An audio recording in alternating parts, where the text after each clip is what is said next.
Bridgerton. Yeah?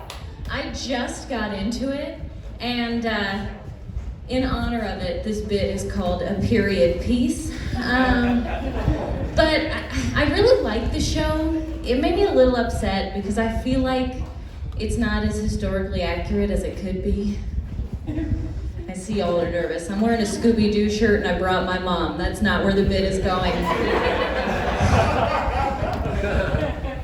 No, but it isn't because pads and tampons weren't always a thing. And I don't know if you wanted to know this, but back in olden times, at that time of the month, ladies would just kind of get a rag, rinse it out, stick it up there, and call that good for the week.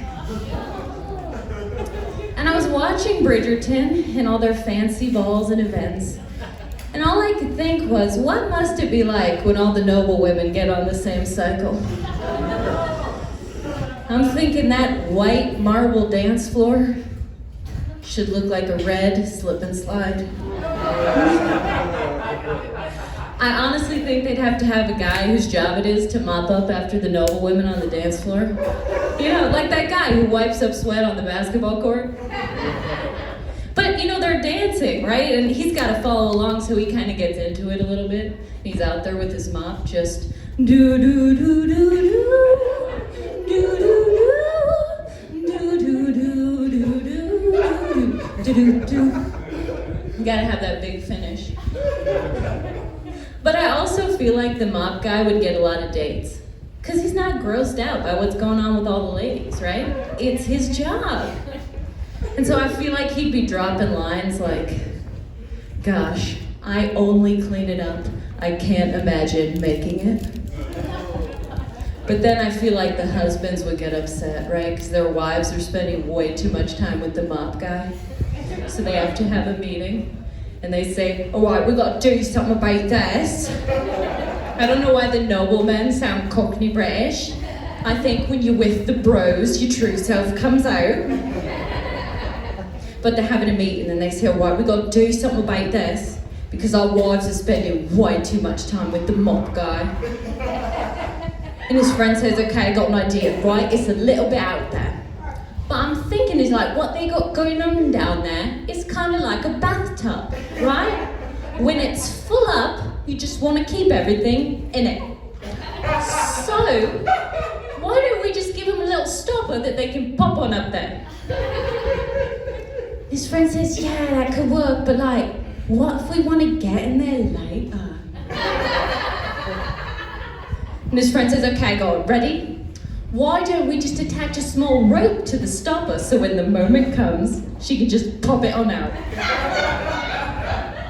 And they felt good enough about that idea to take it to their wives. And they say, all right, sweetheart, how would you feel when you're already very irritated with me about taking a hunk of cotton attached to a small rope and shoving it up your hoo-ha? And his wife says, well, I guess it's better than the rag. Like, I appreciate the thought, but does that mean we have to fly the mop guy? And that's why tampons were invented. I have a very random thought about that time period. I think people didn't choose not to get divorced because of social norms. I think people didn't get divorced because it would take too long for the paperwork to go back and forth. Like a husband would write his wife and say, listen, all right, I know we're very unhappy because you're 16 and I'm 42. But I've calculated it, and based on the time it would take you and me, the lawyers and the court to get the paperwork, it would take us about 15 years to get a divorce. So I've decided to take a mistress. And his wife says, I'm sorry, have we not been doing that the entire time? I know I'm not dating the mop guy anymore, but did you think Susan was just a friend that slept over 3 nights a week? I've been Melly Kazel, thank you.